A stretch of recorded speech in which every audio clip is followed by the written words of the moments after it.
Let's talk about Thailand. Just saying the name probably brings up images of incredible beaches, crazy busy cities, and these beautiful, serene temples. But what's the future really hold for this absolute giant of tourism?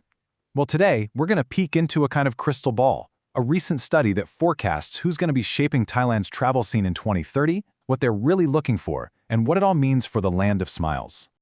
Okay, let's start with a number that tells a massive story. 2.5 trillion baht.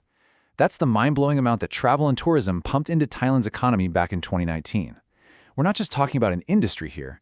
For Thailand, this is an absolute economic powerhouse. And that number, right there, shows you exactly what's at stake.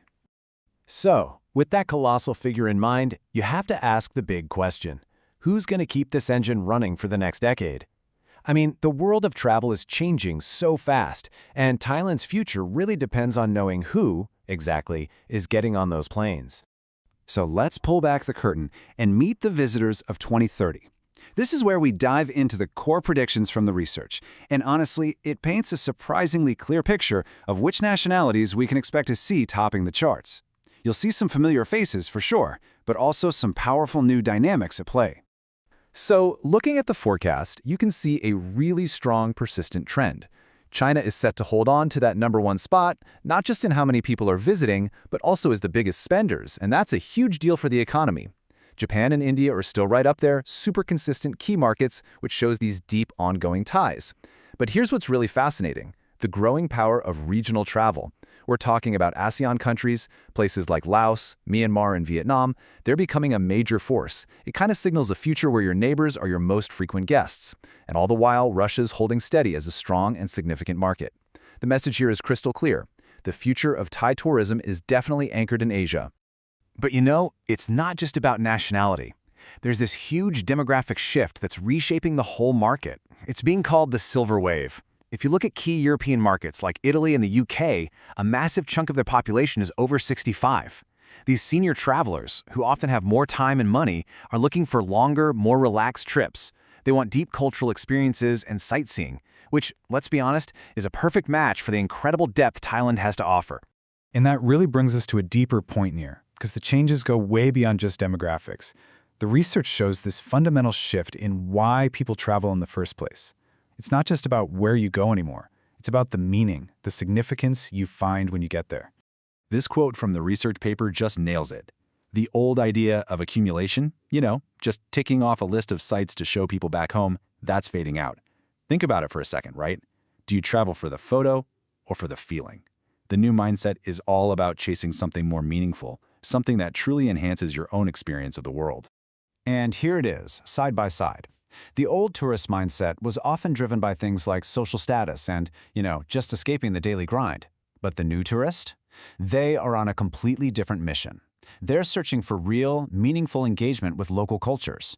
They want authenticity. And they're putting a huge priority on sustainable and responsible travel.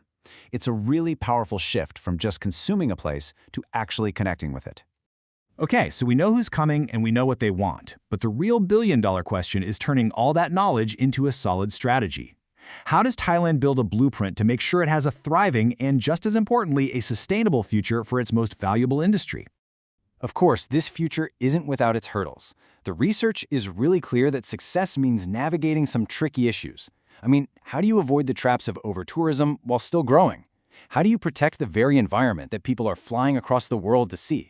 And how do you build out your infrastructure so it can handle the incredibly different needs of everyone, from business travelers to retirees to young backpackers? It's a tough balancing act. The study recommends this pretty clear 3-step game plan. First, dig into the data. Get obsessed with understanding these new travelers, what they like, what they do, how they spend. Second, tailor everything, from your marketing campaigns to the actual experiences on the ground, make them personalized and authentic.